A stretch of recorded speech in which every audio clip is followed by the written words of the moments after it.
আসসালামু আলাইকুম। Welcome to my channel. আশা করি আপনারা সবাই ভালো আছেন।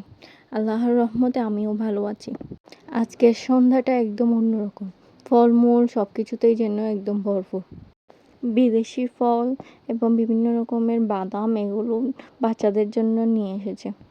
বাচ্চারা নতুন নতুন ফলের সাথে পরিচিত হচ্ছে। এখানে নতুন যে দুটি ফল আছে এগুলো রামবুটান ও কাঠলিচু।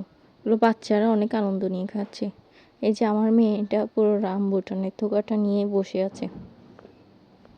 ও এখন তেমন বেশি একটা খেতে না জানলেও সবার মতো কাড়াকাড়ি করা এটা ওর একটা প্রধান কাজে পরিণত হয়েছে। সবাই শুধু বিদেশি ফলগুলোর সাথে পরিচিত হলেও ওর ব্যাপারটা হচ্ছে ও সব খাবারের সাথেই পরিচিত হচ্ছে। ওর জন্য সব খাবারই নতুন। কয়েক রকমের ড্রাই ফ্রুটস আনছে। বাচ্চারা অল্প কিছু বাদাম খাওয়ার পর সবাইকে ভাগ করে দেওয়ার জন্য ড্রাই ফ্রুটসগুলো মিক্সার করা হচ্ছে। চিয়া সিড, কালো কিশমিশ, খুরমা, চীনাবাদাম, কুমড়া বীজ, সূর্যমুখীর বীজ এগুলো সবগুলো মিক্সার করা হচ্ছে। অনেক রকমের বাদামও আছে, কাঠবাদাম, কাজু বাদাম, সাদা তিল, কালো তিল এগুলো দেওয়া হয়েছে। এগুলো সবগুলো মিক্স করার পর সবাইকে ছোট ছোট প্যাকেট করে ভাগ করে দেওয়া হয়। বাচ্চারা এগুলো তেমন খেতেও পারে না, এগুলো তেমন বেশি খাওয়াও আমার মনে হয় ভালো না, এগুলো অনেক বেশি ক্যালোরি। তাকে আমরা বড়রাই খাবো এরকমই চিন্তাভাবনা। সবাইকে ভাগ করে করে দেওয়া হচ্ছে। এই ড্রাই ফ্রুটসগুলো খাওয়া থেকে আমার অনেক বেশি সুন্দর লাগে, দেখতে ভালোই লাগে। তাছাড়াও পায়েসে বিভিন্ন রকম মিষ্টি খাবারের মধ্যে দিলে দেখতে সুন্দরই লাগে। তাও মিক্সার করেছে এখানে কতগুলো। দুর্বল স্বাস্থ্যের জন্য এগুলো খুবই উপকারী আমার মনে হচ্ছে যেন একটা পুষ্টি আর ক্যালোরির ভান্ডার।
এইসব দেখার পরে এবার চলে আসলাম রান্নাঘরে।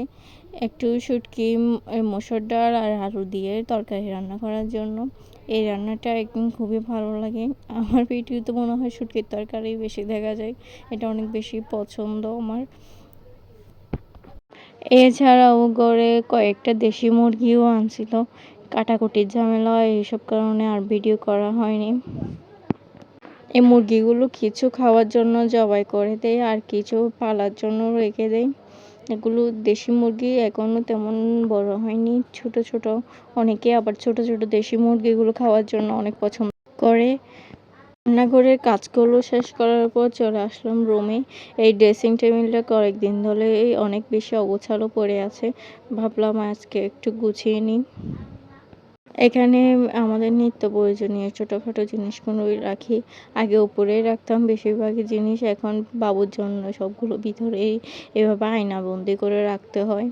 এই যে এখানে অনেক রকমের সুতা দেখা যাচ্ছে, এগুলো আগে তখন বসে বসে করতাম, এখন বাবুর জন্য পারি না, টানাটানি করে সবগুলো নষ্ট করে দিই। এখন ভাবতেছি পরে করব, একটু বাবুটা বড় হয়ে নিক।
এখানে বাবুর অল্প কিছু নতুন কাপড় চোপড় রাখি এই বক্সের মধ্যে। এরকম বক্সগুলো আমার অনেক বেশি সুন্দর লাগে। আলমারিতে যথেষ্ট জায়গা হওয়ার পরেও এইখানে রাখার সুবিধা হলো যখন তখন বাইরে যাওয়ার সময় হাতের কাছে এই জিনিসগুলো পাওয়া যায়। আর বাচ্চাদের ছোটো ছোটো জিনিসগুলো আমার আলমারিতে কেমন যেন হারিয়ে যায় এরকম লাগে, তাই এখানে বক্সের ভিতর রাখি।